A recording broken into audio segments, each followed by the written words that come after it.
Gloria al Señor Jesús.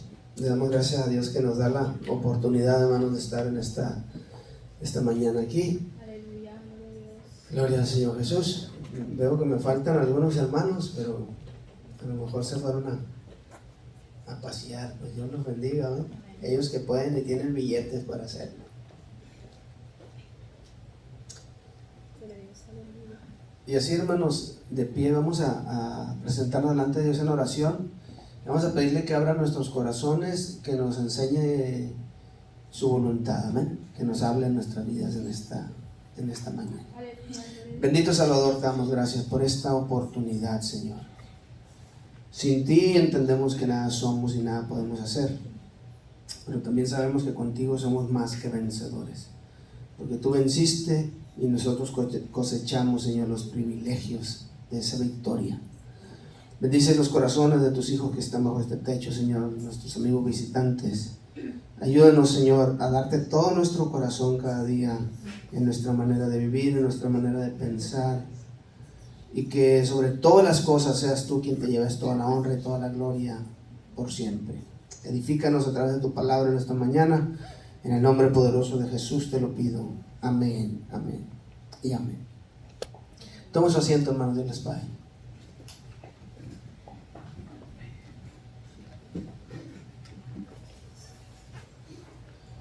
Vamos a seguir con la serie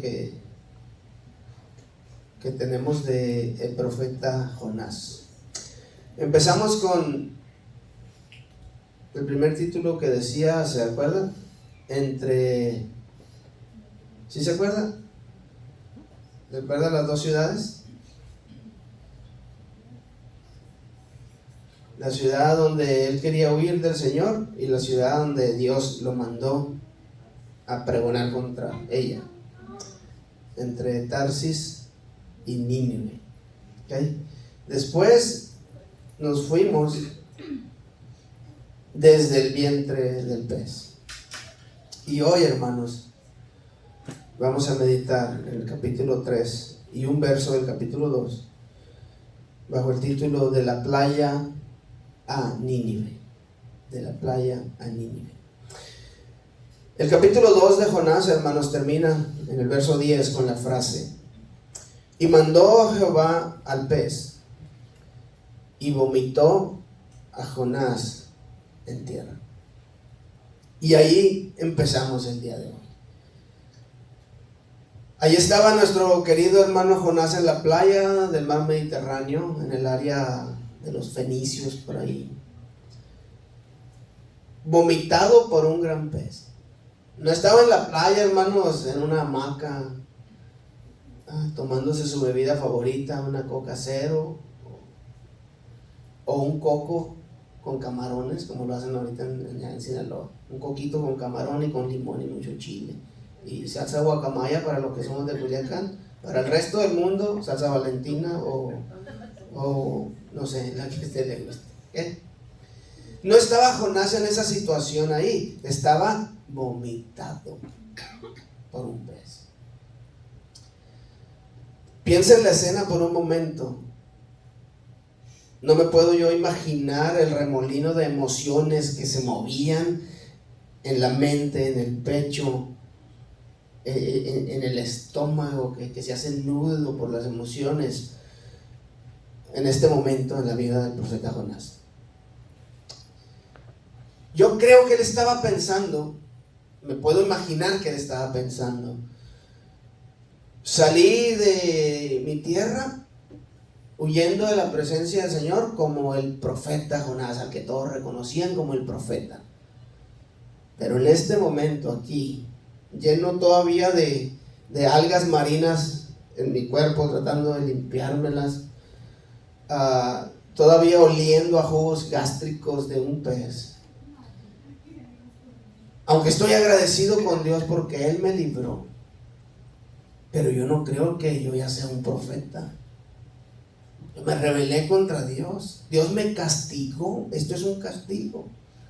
Aunque tuvo misericordia y me sacó, me libró de la muerte en el vientre del pez. Aquí estoy en esta playa, pero por mi rebeldía estoy aquí. Yo no creo que ya me pueda llamar el profeta Jonás. Yo creo que hasta el nombre me va a cambiar. Me va a dar vergüenza mirar a las personas. ¿Cómo les voy a predicar habiendo huido de la presencia de Dios y casi causándole la muerte a todos los tripulantes de un barco? Y las emociones le daban vueltas a Jonás en su corazón. Pero yo conozco un Dios, hermanos, de misericordia. Al Dios al que yo le sirvo es un Dios de gracia, es un Dios de amor, es un Dios de perdón, es un Dios que siempre está buscando hacerle el bien a su creación. El profeta Jeremías, en el capítulo 3 del libro de Lamentaciones que él escribió, del verso 22 al 26, dice lo siguiente: por la misericordia de Jehová no hemos sido consumidos, porque nunca decayeron sus misericordias. Nuevas son cada mañana. Grande es tu fidelidad. Amén. Mi porción es Jehová, dijo mi alma, por tanto en él esperaré. Bueno es Jehová a los que en él esperan, al alma que le busca. Bueno es esperar en silencio la salvación de Jehová. Quizá meditaba Jonás en su situación y su corazón agradecido con Dios, pero aún sintiendo la pesadez de la tristeza honda que lo sumergía en sus propios pensamientos y en sus propias maneras de sentir y de pensar. Pero Jonás, hermanos, quizá por algún segundo de su vida estaba olvidando lo misericordioso que es Dios. Y viene el verso primero del capítulo 2 de Jonás, que dice lo siguiente: vino palabra de Jehová por segunda vez a Jonás. El Dios al que nosotros servimos, hermanos, aún a través de las situaciones que nosotros pasamos, todavía se acuerda de nosotros y todavía nos quiere usar. Denle un aplauso al Señor. Vino palabra de Jehová por segunda vez a Jonás. Muchos llaman a Dios el Dios de las segundas oportunidades. Yo creo que es el Dios de las siguiente oportunidad. Siempre hay oportunidad en el Señor, mientras haya un corazón que sepa arrepentirse y sepa buscar su misericordia. Me hizo recordar esta frase: vino palabra de Jehová por segunda vez a Jonás. Me hizo recordar a Pedro, el apóstol, el pescador, el arrebatado, el que negó a Jesús 3 veces, hermanos. El que le dijo: nunca me voy a separar de ti, Señor, si tengo que dar mi vida por ti, yo la doy. Y el Señor, con tristeza mirándolo, como nos mira a veces a todos nosotros cuando decimos: yo soy mejor, yo nunca voy a hacer eso, lo que hizo aquel hermano, yo nunca lo voy a hacer. Y el Señor nos mira con tristeza, como diciendo: ni ustedes mismos conocen su condición. Miró a Pedro y le dijo: de cierto te digo que antes que el gallo cante, me negarás 3 veces. Y Pedro en su corazón decía: yo muero por ti, Señor. Y llegado el momento lo negó, no una vez, sino 3. Y la pesadez que sentía Jonás, la sintió Pedro. Y Pedro, ¿sabe qué hizo? Lo que la mayoría de los seres humanos hacemos. Queremos meternos en un montón de actividades para olvidar la tristeza profunda que traemos en el corazón por haber ofendido a Dios.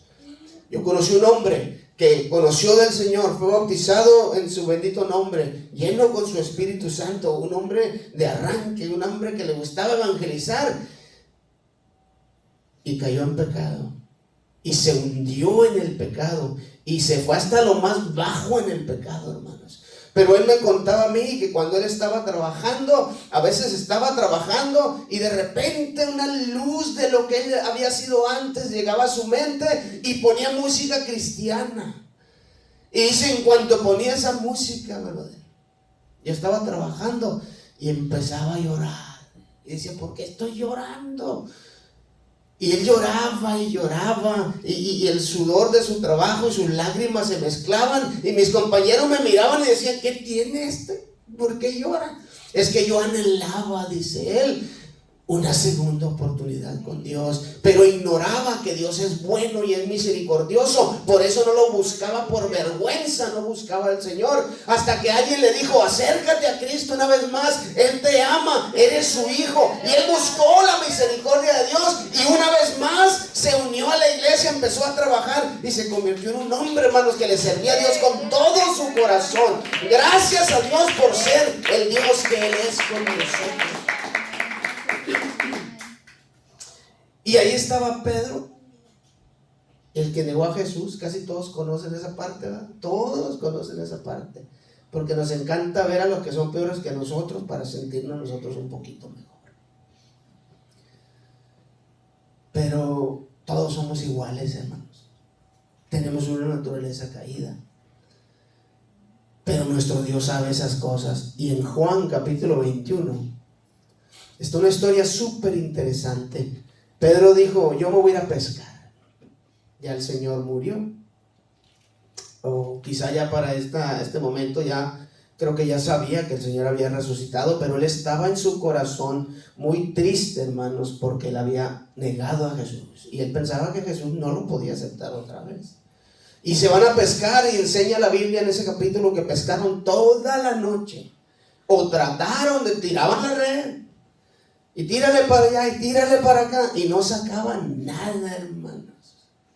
Salía la red, como dijera Marquito de allá de Sinaloa, salía la red como coco tiernito, pura agua, ni un pescado. Y de repente se aparece una figura en la playa y les dice, no han pescado nada. Y les da una orden que pesquen para cierto lado, y ellos tiran la red, y cuando la sacan venía llena de peces. Y uno de ellos, el discípulo a quien Jesús amaba, o sea Juan, le dice a Pedro, carnal, no eran hermanos, no, Andrés era hermano de Pedro, pero como se llevaban tanto ya eran como hermanos, por eso le digo carnal. Le digo, carnal, creo que es el Señor. Y Pedro, hermanos, es que miren, yo quiero que ustedes entiendan, cuando uno trae esa pesadez, yo no soy digno de ser un hijo de Dios. Nadie es digno, hermano. Es por Él que es bueno, que nos recibe. Pero Él, al morir en la cruz del Calvario, nos hizo libres de esa culpa, para que con libertad podamos buscarlo. Pedro, con su dolor, dicen que se puso su ropa, pues se la había quitado, y por respeto al Señor se puso la ropa y se aventó al agua, y se fue nadando hasta la orilla para encontrarse con su Señor. Cuando los demás regresan, entonces llegamos a esta parte y dice así: cuando llegaron ellos, tenía el Señor las brasas puestas y un pez sobre las brasas. Estaba haciendo pescado zarandeado el Señor. Para los que pensaban que lo habían inventado allá en Acapulco o por allá por Veracruz, el pescado zarandeado lo inventó Cristo aquí. Tenía el pez sobre las brasas, y luego les dijo, traigan más peces de los que pescaron. Y empezó a comer con ellos el Señor. Y es tan significativo el hecho de que tenía un pez sobre las brasas, porque un judío no come con alguien con quien no comparte su religión, o con quien no tiene una buena relación. Para un judío, comer con alguien es decirle, estamos en paz tú y yo, amamos al mismo Dios, le servimos al mismo Dios, no tenemos ningún problema tú y yo. Por eso cuando Cristo comía con los publicanos, decían, ¿por qué se junta el Señor con ellos? ¿A poco está de acuerdo con ellos? Y el Señor recibe a los discípulos con un pez, como diciéndoles, vengo a restablecer la situación con ustedes. Cuando hubieron comido, Jesús dijo a Simón Pedro, Simón, hijo de Jonás, ¿me amas más que estos? ¿Soy más importante yo para ti que todos los demás?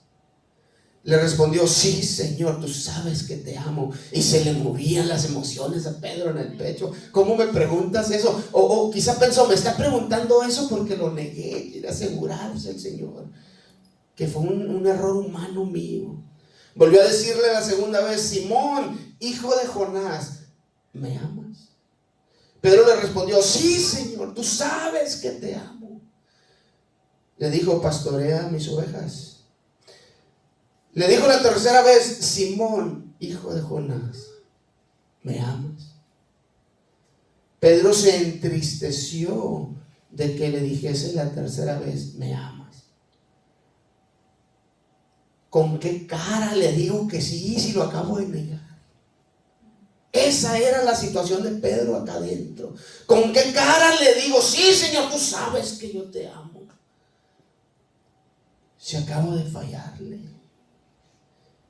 Este capítulo 3 del libro de Jonás es tan importante, hermanos, para entender al Dios de las siguientes oportunidades. Al Dios que siempre da otra oportunidad. Y le respondió: Señor, tú lo sabes todo. Tú sabes que te amo. Jesús le dijo: apacienta mis ovejas. Apacienta mis ovejas. Y luego le dice, hermanos, una profecía bien tremenda de Jesús: de cierto te digo, cuando eras joven te ceñías e ibas a donde querías, mas cuando ya seas viejo extenderás tus manos y te ceñirá otro y te llevará a donde no quieres ir. Esto dijo, dando a entender con qué muerte había de glorificar a Dios.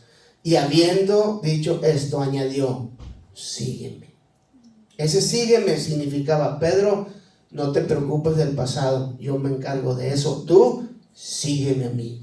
Y la profecía de Jesús era tan extrema, tan tremenda, tan perfecta, que le estaba diciendo a Pedro: aunque tú me negaste, yo te voy a dar la oportunidad de que me sirvas pastoreando la iglesia que van a hacer, que están haciendo entre ustedes, y vas a llegar al punto de dar incluso tu vida por mí, porque yo te estoy dando otra oportunidad, Pedro. Gloria al Señor Jesús. Incluso déjenme busco. Gloria al Señor Jesucristo. Incluso un hombre, hermanos, que escribió un evangelio conocido como el Evangelio según San Marcos. Ese hombre también abandonó a un grupo de misioneros, hermanos, allá por el área de Asia Menor, y les dio la espalda a Pablo y a Bernabé, y se fue porque le dio miedo seguir predicando el Evangelio.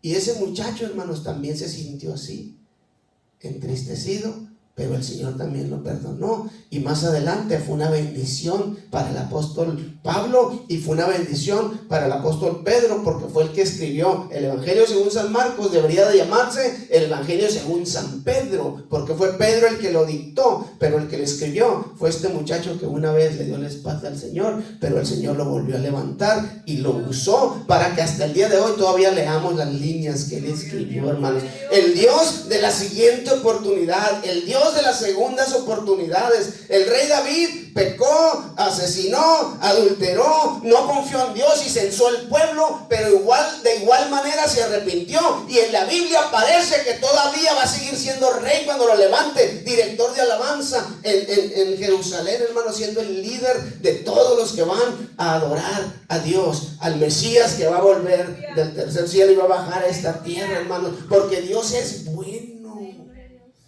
Dios es grande, Dios es misericordioso, da segundas oportunidades, da terceras oportunidades, da cincuenteavas oportunidades, mientras haya un corazón que le busque en arrepentimiento, hermanos, en contrito y humillado. El Señor levanta y sigue usando. No te quedes en donde estás, busca de Dios. Entonces nuestro hermano Jonás está en la playa. Volvemos a la escena mental. Está en la playa, quizá lavándose con el agua salada, todo el mal olor del pez, del estómago del pez. O no sé si se le atoró en alguna muela y ahí se quedó. Yo no sé. Pero está ahí Jonás lavándose. Gloria al Señor. Y viene palabra de Jehová por segunda vez a él. No sé si ahí, o si se fue a alojar en algún lugar, o se puso en oración con Dios, pero vino palabra de Jehová otra vez a él. Y esta vez le dice: levántate y ve a Nínive, aquella gran ciudad, y proclama en ella. Ya no le dijo proclama contra ella, ahora le dice, proclama en ella el mensaje que yo te diré. Es más, ya no te voy a decir qué vas a decir, Jonás, hasta que estés ahí yo te voy a decir. Ve y proclama en ella el mensaje que yo te diré. ¿Y qué hizo Jonás? Me voy a levantar para huir de la presencia de Dios. Hermanos, no, si tenemos que aprender. ¿Qué hizo Jonás? Se cuadró, rapidito se cuadró y dijo, se levantó Jonás, dice la palabra del Señor, y fue a Nínive conforme a la palabra de Jehová. Ya no puso peros, ya no quiso irse a Tarsis, ya no descendió a Jope, no, ahora se fue a Nínive. Y era Nínive ciudad grande en extremo, de 3 días de camino. Y comenzó Jonás a entrar por la ciudad, camino de un día, y predicaba diciendo, de aquí a 40 días, Nínive será destruida. ¿Se puede imaginar usted que alguien apareciera por Bluffton? Ya no a pie, porque no creo, quizá con algún carrito y una bocinita arriba, y dijera, de aquí a un mes Bluffton va a ser destruido. Le cae la policía, ¿no? Le cae la policía rapidito, o algún güerito ahí que lo escuche y iba a decir, ¿qué trae este loco? 911. Aquí hay un hombre medio extraño que está diciendo que va a destruir la ciudad, pueden venir a agarrarlo, y lo iban a esposar rapidito. ¿Por qué cuando Jonás entró gritando, pregonando, de aquí a 40 días Nínive será destruida? A la capital del imperio más poderoso del momento, hermanos, a la capital del imperio más sanguinario que ha existido, porque dicen que eran bien sanguinarios, eran hombres malos que derramaban sangre, robaban, no les importaba nada, y entra un profeta de Dios diciendo, de aquí a 40 días Nínive será destruida, y se avienta un día, se para aquí, se para allá, todo el día gritando. Obviamente traía un mensaje más extenso, pero el enfoque de su mensaje era, el juicio de Dios ya está decretado sobre ustedes, y en 40 días esta ciudad se va a terminar.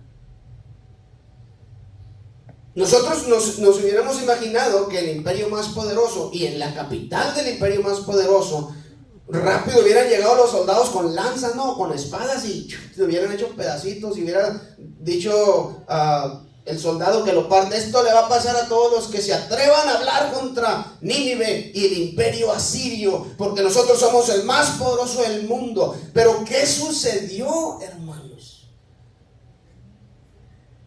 Lo que pasa es que en ese imperio, hermanos, y de hecho todo en el área de Mesopotamia, hermanos, existía una deidad desde ahorita podemos calcular unos 3000 años antes de Cristo. Ya se adoraba a un dios llamado Dagón. ¿Se acuerdan que le mencioné la vez pasada? Dagón, la palabra Dag significaba pez, y Dagón era el dios pez. Si usted lo busca en internet, le va a aparecer en algunas partes un dios agarrando un pez, en otras partes un dios mitad pez, mitad humano. Entonces, cuando Jonás salió del pez, los fenicios pescadores en la playa miraron eso, hermano, y dijeron, el dios Dagón.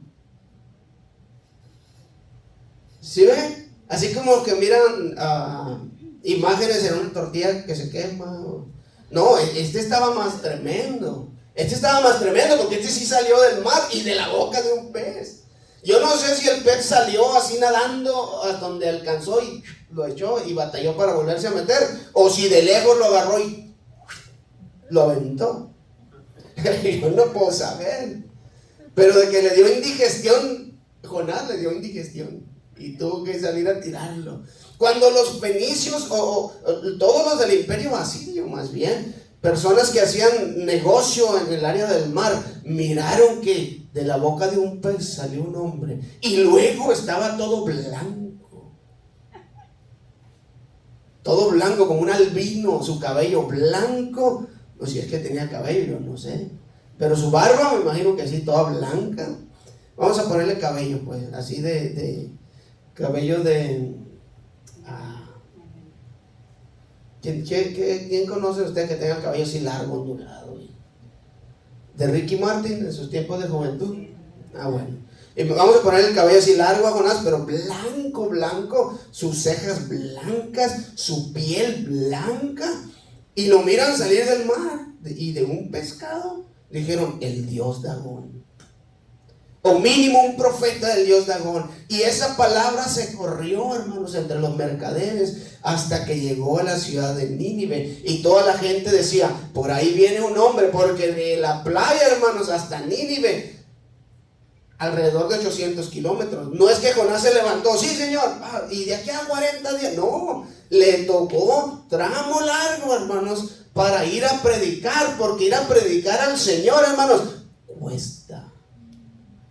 No nomás es decir: yo soy cristiano y yo le voy a hablar a todo el mundo. Eso se imagina uno cuando en su inexperiencia, hermanos, e inmadurez se convierte al Señor. Pero cuesta, hermanos. Y a veces cuesta parte de nuestra vida, de nuestro tiempo, de nuestras finanzas, de nuestros recursos, a veces de nuestra salud, etcétera, etcétera, etcétera. Predicar al Señor cuesta, pero cuando alguien ha experimentado la gracia de Dios y ha entendido que Dios lo sacó de la muerte a la vida, no importa lo que cueste, hay deseo de servir a Dios y se disfruta servir a Dios, cueste lo que cueste, porque Él ha sido bueno con nosotros y no hay nadie como Él. Y Jonás estaba en este punto de su vida, hermano.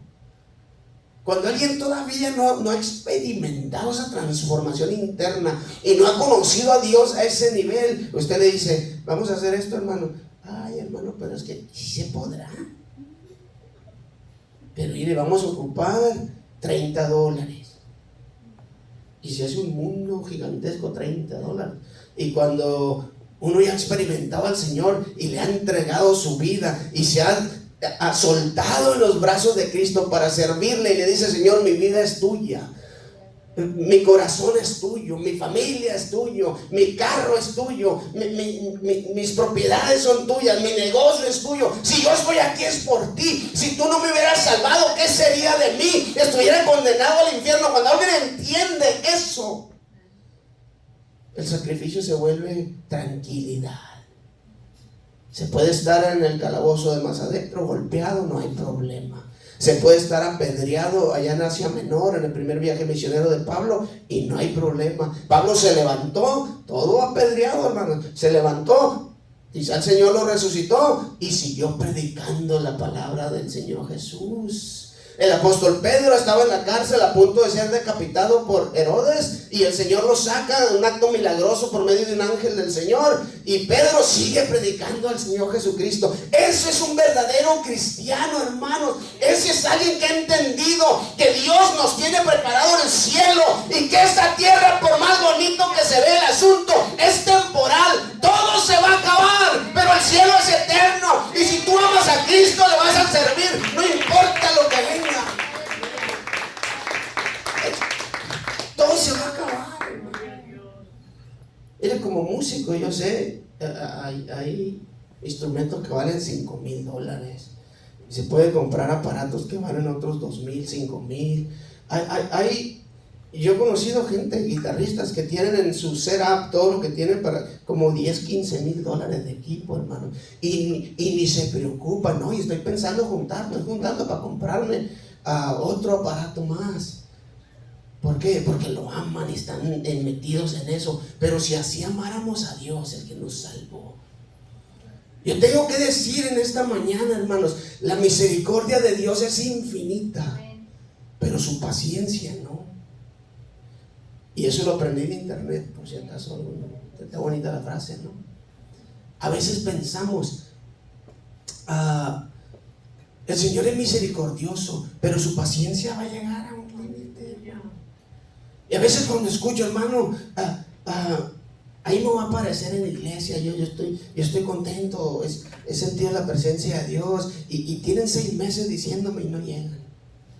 Y dice uno: ¿qué pensará la gente? ¿Que el Señor no va a venir un día? Sí, aleluya. ¿Qué pensará la gente? La misericordia de Dios no tiene límite, pero su paciencia va a llegar el día en que se va a terminar. Y yo me preocupo, hermanos. No porque quiera, no por asuntos de crecimiento y de lleno y esto y lo otro, que es bonito, es parte de esto. No, me preocupo porque Cristo viene y el alma se va a perder. Y sin embargo, por frivolidades, hermanos, nos apartamos del Señor. Pero en Nínive se corría la voz, viene el Dios Dagón en persona, se encarnó. Parte del plan de Dios, que a él no se le acaban los recursos. Y para cuando llegó Jonás, quizá meses, semanas o meses, llega a la entrada de la capital del imperio asirio, o una de las capitales más importantes del imperio asirio, y entra por la calle y empieza a decir: de aquí a 40 días Nínive será destruida. Y quizá hablando en hebreo, hermanos, y aquellos: oye, pues ¿qué está diciendo este? Y empieza a correrse la voz. Ya los hombres estaban preparados en el corazón para escuchar la voz de Dios. Por lógica, hermanos, entendemos que aparte, añadiendo a esto de que ya había corrido la voz y había llegado, de que venía Dagón, Jonás venía todo blanco, venía toda su piel lavada, blanqueada. Quizás le quedó alguna condición en su piel ya para siempre. Y los que llevaban el mensaje a Nínive decían: nosotros lo vimos cuando salió del agua y venía como un fantasma, porque es Dios. Y aparece Jonás. Quizás ya se estaba emparejando un poquito su piel, pero todavía estaba medio extraño. Se miraba raro Jonás. Y empieza a caminar. Y dice la palabra del Señor: y los hombres de Nínive creyeron a Dios. El siguiente verso: y los hombres de Nínive creyeron a Dios. Y proclamaron ayuno. Y se vistieron de cilicio, desde el mayor hasta el menor. El arrepentimiento, amados hermanos, no es hablar y decir estoy arrepentido. El arrepentimiento es hacer algo. Porque los hombres de Nínive no corrieron con Jonás y le dijeron: nos arrepentimos, Jonás. Dice la Biblia: y los hombres de Nínive creyeron a Dios y proclamaron ayuno. No vamos a comer. Ese fue el principio. Y se vistieron de cilicio, hermanos. El cilicio es una tela que se hace de pelo de cabra o de pelo de camello. Es una tela gruesa, pero muy áspera, hermano. Como hablar de un saco en donde echan al maíz o las papas. ¿Sí? ¿Han visto ese tejido? Que es bien grueso. Pues eso se consideraría cilicio, porque también se conoce como saco, así se traduce. Era una tela áspera, gruesa, hermanos, incómoda, que molestaba. Pero ellos se vistieron, se quitaban su túnica y se ponían un saco encima de tela que calaba, para decirle a Dios: estamos en incomodidad porque te hemos ofendido, Señor. Es un acto de humillación, hermanos. Se vistieron de ropas incómodas y dejaron de comer, desde el mayor hasta el menor de ellos. Así que cuando tú digas yo me he arrepentido, tú tienes que hacer cosas diferentes a las que hacías antes. Si tú dices: Señor, yo me arrepiento, y sigues actuando igual, son mentiras, no te has arrepentido. Tienes remordimiento quizás, pero no estás arrepentido, porque el que está arrepentido cambia completamente sus acciones. Hizo proclamar, pero el rey de Nínive fue más allá. No solo dejó de comer y se vistió de cilicio. Llegó la noticia hasta el rey de Nínive, dice el siguiente verso: y se levantó de su silla, se despojó de su vestido real, lo que lo representaba como rey, y dijo: yo no soy rey. Cuando entra Dios en la escena, se quita mi título de rey. Yo soy igual que todos los hombres. Se levantó de su silla. Cuando Dios entra en la escena, yo ya no estoy en el trono, ahora Él está en el trono y yo me quito. Es lo que hizo el rey de ahí de Nínive, hermanos. Se despojó de su vestido, se levantó de su silla, se cubrió de cilicio también él, igual que todos los demás, porque cuando se entiende que se necesita la misericordia de Dios, hermano, el que tiene mansiones de $50 millones y el que vive en una casa de $100,000 o el que vive en el carro porque no tiene casa, igual necesita la ayuda de Dios, igual se tienen que humillar delante de Dios. El que manda a miles de personas como el que trabaja de obrero necesita la misericordia de Dios, igual se tienen que arrepentir los dos, porque delante de Dios todos somos iguales, hermanos. Y se cubrió de cilicio y se sentó sobre ceniza, que representa también una humillación, porque en la ceniza es donde termina todo.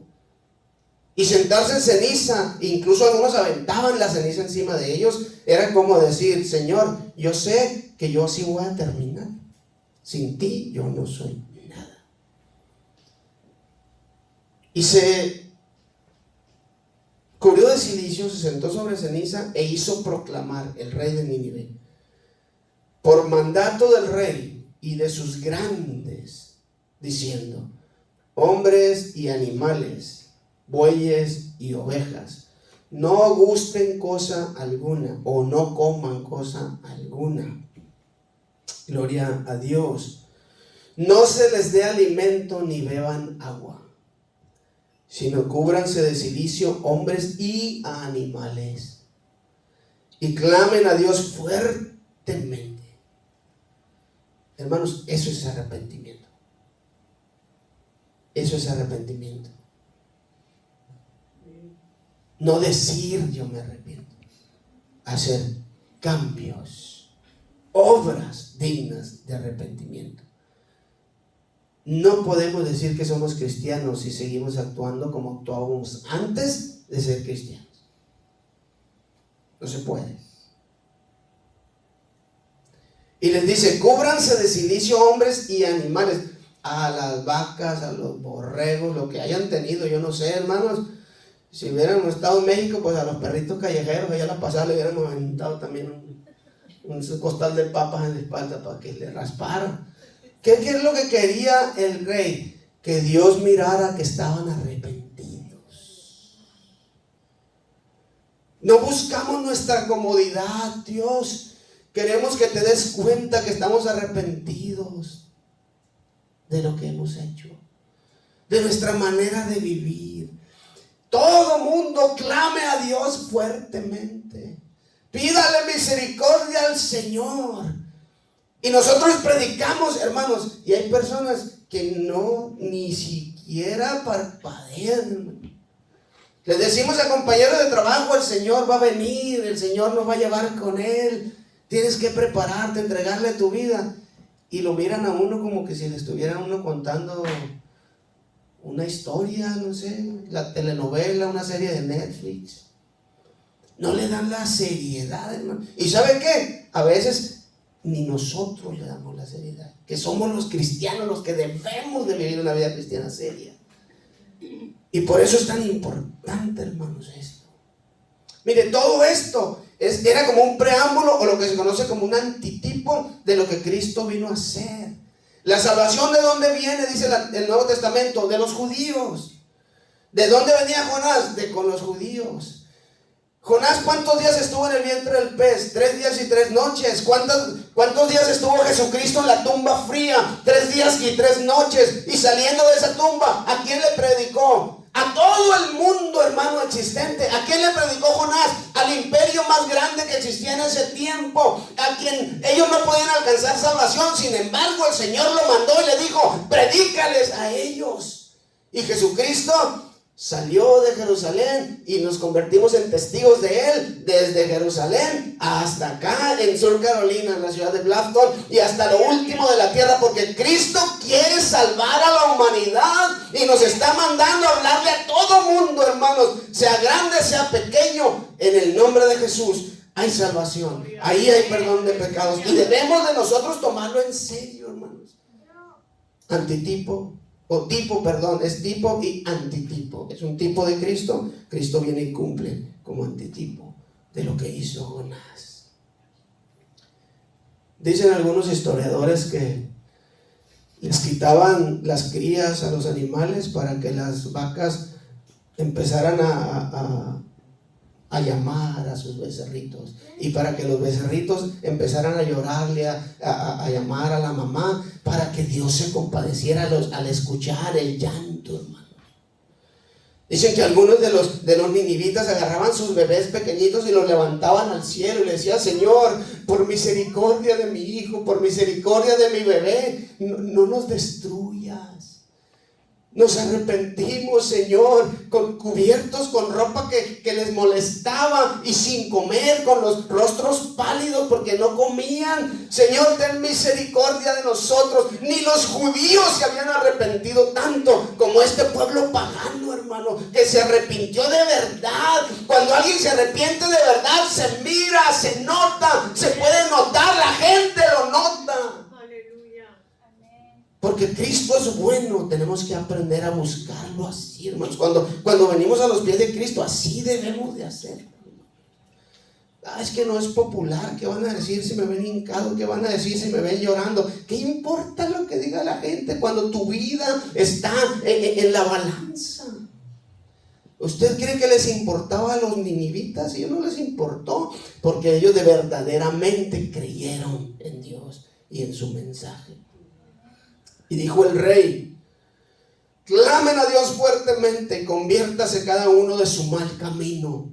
Importante, hermanos, de la rapiña que hay en sus manos, del robo que hay en sus manos. Quién sabe si se volverá y se arrepentirá a Dios y se apartará del ardor de su ira y no pereceremos. Aunque el profeta declaraba la destrucción de la ciudad, ellos apelaron a la misericordia de Dios. Y cuando tú te sientas: es que yo no le he servido a Dios, es que yo he sido falto, es que a mí se me ha hecho fácil no venir al culto, a mí se me ha hecho fácil cometer pecado, a mí se me ha hecho fácil hacer esto, hacer lo otro, y no está la obra de Dios en mi corazón de verdad como debería de estar.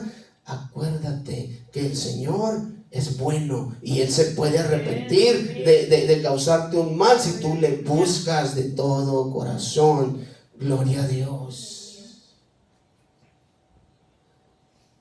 Y es que Nínive no era cualquier ciudad, hermanos.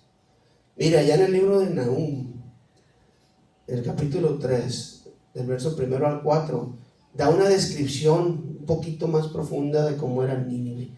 ¡Ay de ti, ciudad sanguinaria! Eran sanguinarios, eran asesinos, hermanos. Mataban a que se le pusiera enfrente, pero no nomás mataban, eran buenos para torturar. Ese imperio, cuando llegaba a conquistar un lugar, hermanos, la gente ya sabía que iban a sufrir. Quemaban las ciudades, violaban a las mujeres, partían a los niños. Es increíble, hermanos, la crueldad que puede existir en el ser humano. Pero el Señor le dice: ay de ti, ciudad sanguinaria, toda llena de mentira y de robo, de rapiña. Y luego ni siquiera se apartan del pillaje. O sea, roban y no se sacian, sino que siguen robando y robando y robando. Y le dice la profecía del Señor: chasquido de látigo cuando se le pega al caballo, y fragor de ruedas de carros de guerra, caballo atropellador y carro que salta. Siguiente verso. Jinete enhiesto, habla de la caballería que venía con hombres armados, y resplandor de espada, y resplandor de lanza, y multitud de muertos, y multitud de cadáveres sin fin, tantos que en sus cadáveres tropezarán. Y lo dice ¿por qué? A causa de la multitud de las fornicaciones de la ramera de hermosa gracia. Ese era el imperio asirio, hermanos. Maestra en hechizos, que seduce a las naciones con sus fornicaciones y a los pueblos con sus hechizos. Eran brujos, eran asesinos, tomaban ventaja de los otros pueblos, abusaban de la gente, eran rateros y no se cansaban de robar. Y si alguien se les oponía, lo descuartizaban con las espadas. Por eso el Señor les dijo: yo estoy en contra de ustedes y los voy a destruir. Esta profecía, hermanos, se cumplió. Por allá en el siglo VII antes de Cristo se cumplió. Los babilonios, los persas, hicieron trizas la ciudad de Nínive. Pero, escuche esto, hermano. Pero la generación que miró a Jonás no pereció. La generación que le creyó a Dios por medio del profeta Jonás no pereció. Y aquí viene la aplicación. Esta generación se hizo acreedora de la misericordia de Dios, porque le creyeron a Dios y buscaron su misericordia en arrepentimiento. Y dice el capítulo 3 de Jonás: y vio Dios lo que hicieron. Y vio Dios lo que hicieron, que se convirtieron de su mal camino, y se arrepintió del mal que había dicho que les haría, y no lo hizo. Creo que es el último verso de Jonás, del capítulo 3. O sea que al Señor no se le pasa nada, hermanos. Y vio Dios lo que hicieron. El Señor se dio cuenta de la humillación de ellos, y que se convirtieron de su mal camino, y se arrepintió del mal que había dicho que les haría. El siguiente verso es el 10. Jonás 3:10. Gloria a Dios. Lo que usted haga, hermano, en arrepentimiento, para enmendar las cosas que usted sabe que ha hecho mal, no se le pasan por alto al Señor. El Señor está viendo absolutamente todo. No importa lo que diga la gente, el Señor mira tu corazón.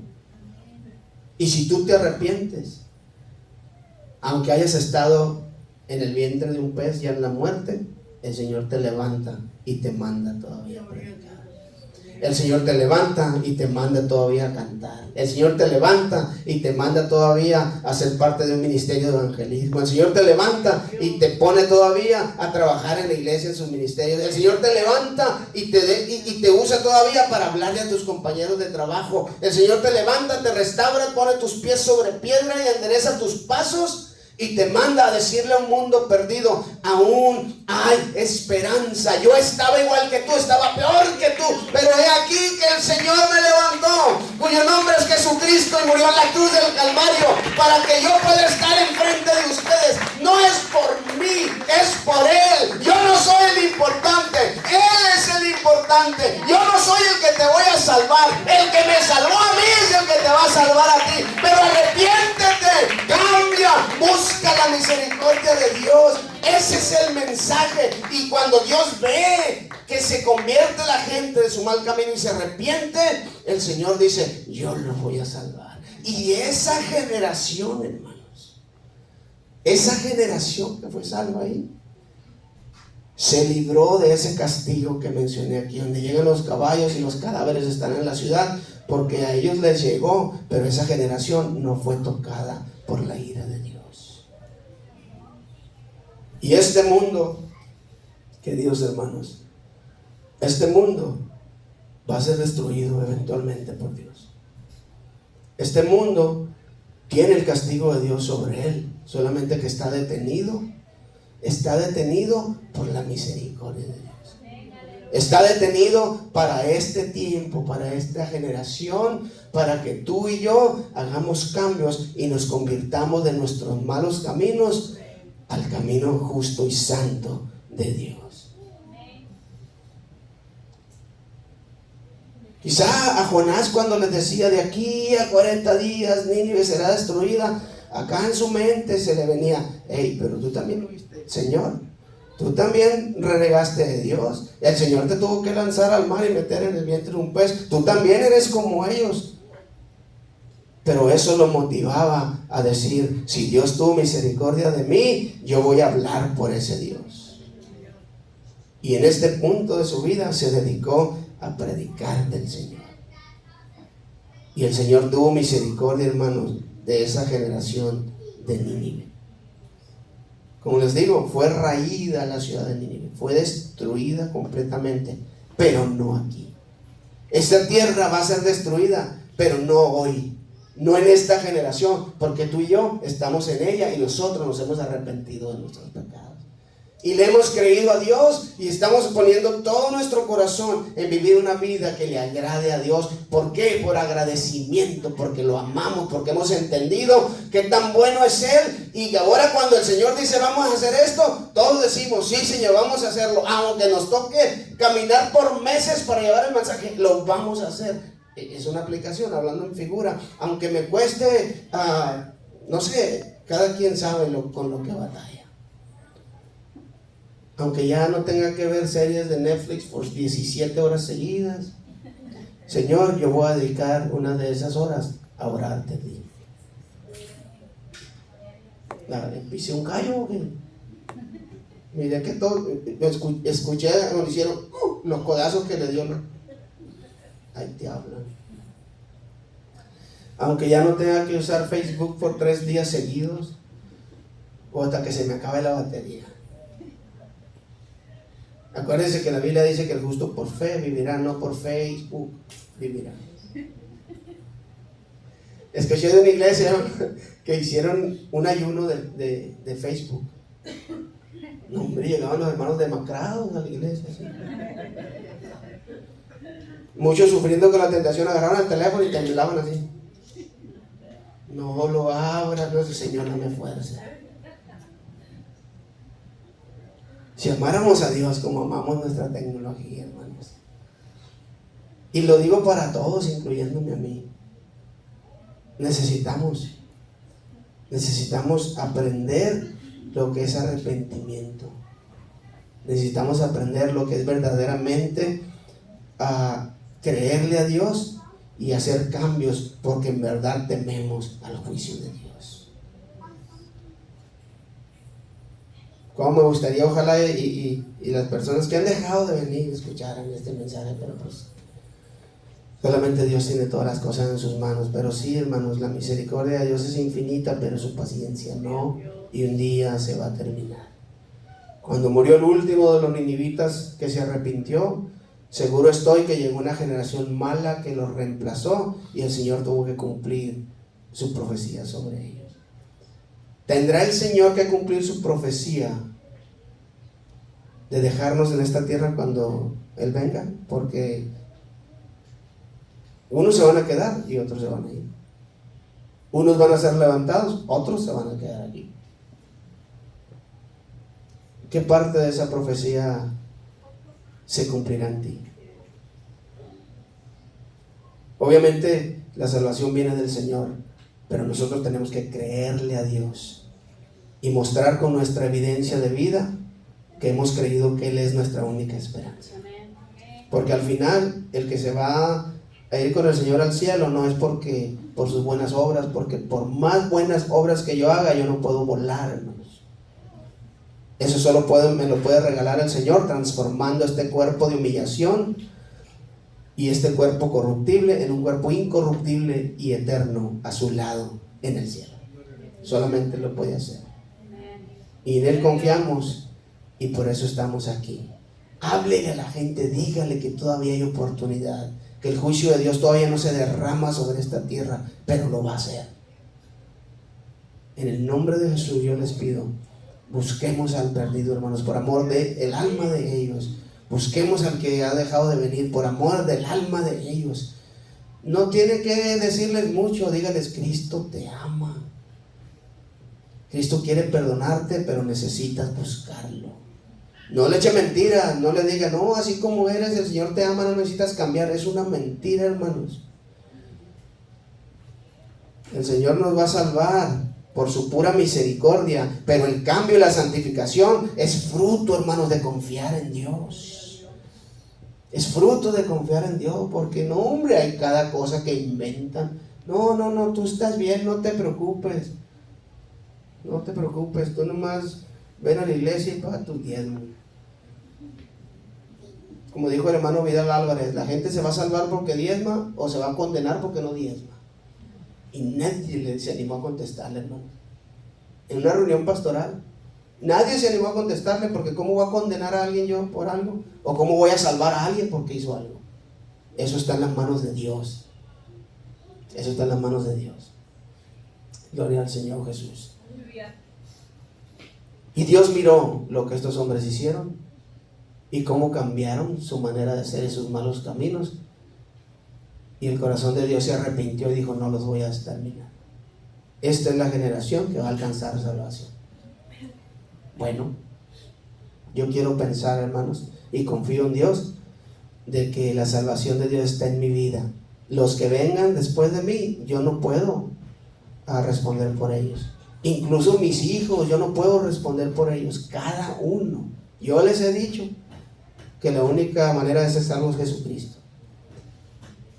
Pero en lo que a mí respecta, yo he entendido y yo me he arrepentido de mis pecados y estoy tratando de hacer lo mejor que yo pueda en agradecimiento a Dios. Pero si me toca caminar de la playa hasta Nínive, yo lo voy a hacer porque Dios ha sido bueno. Den un aplauso a Cristo y póngase de pie. Voy a pedir al grupo de alabanza que pase. Vamos a cantar un canto, hermanos, para honra y gloria de Dios.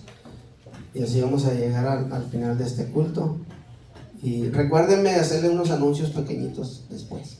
Háganme señas y digan: hermano, dijo que iba a anunciar algo. ¿Qué?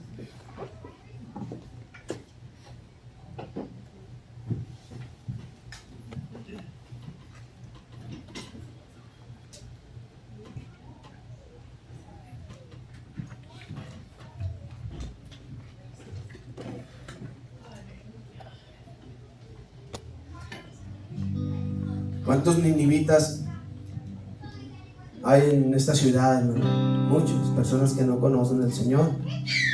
Pero ¿sabe qué? Va a llegar la fama, por así decir. ¿Sabes qué? Ahí hay una iglesia en donde predican que Jesucristo es bueno y que te puede perdonar. ¿Sabes qué? Se ha levantado un profeta de Dios, un hermano, una hermana, que dice que el Señor es bueno y Él te puede perdonar. Y yo he visto en él, o yo he visto en ella, o yo he visto en ese joven el cambio que Dios ha hecho. El cambio que nosotros hagamos, hermanos, es el que va a llevar fama para Dios y va a adornar la doctrina de Cristo.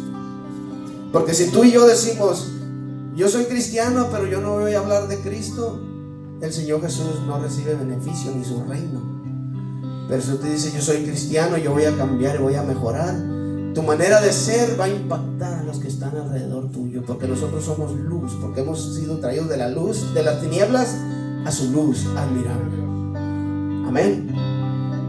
Yo creo que tenemos la posibilidad, hermanos. Israel, el Israel étnico de ese tiempo, tenía la responsabilidad de dar a conocer a Dios, y no lo hicieron, y tuvo que levantar al Señor a un Jonás imperfecto, lleno de detalles de personalidad, y por medio de él alcanzó un imperio, hermanos.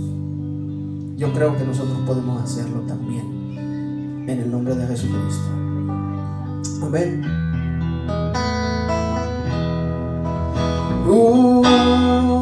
Usa mi vida, Señor. Usa mi vida.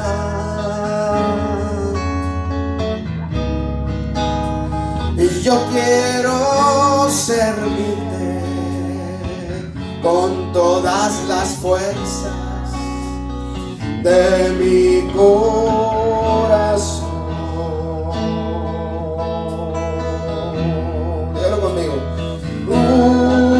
Usa mi vida, Señor.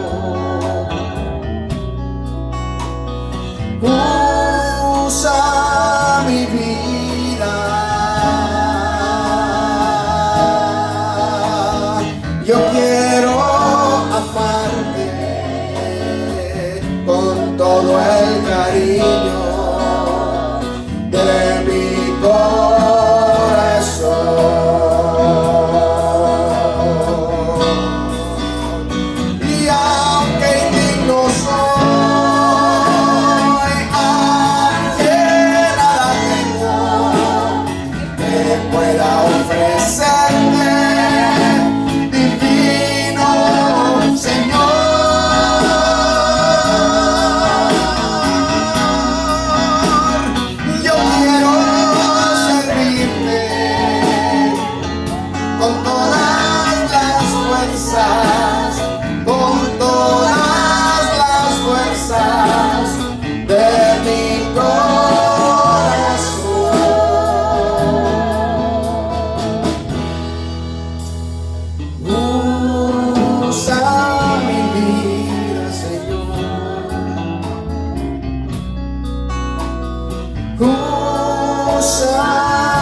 Y yo quiero servirte con todas las fuerzas, con todas las fuerzas de mi corazón.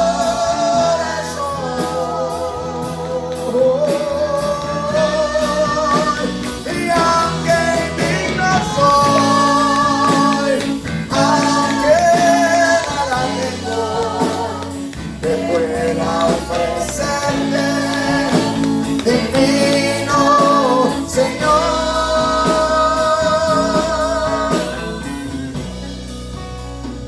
Yo quiero servirte con todas las fuerzas, con todas las fuerzas de mi corazón.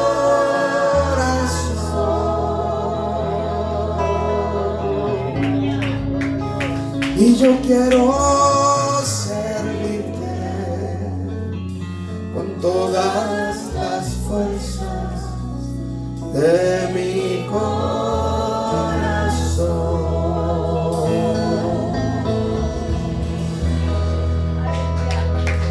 Gracias, Jesús.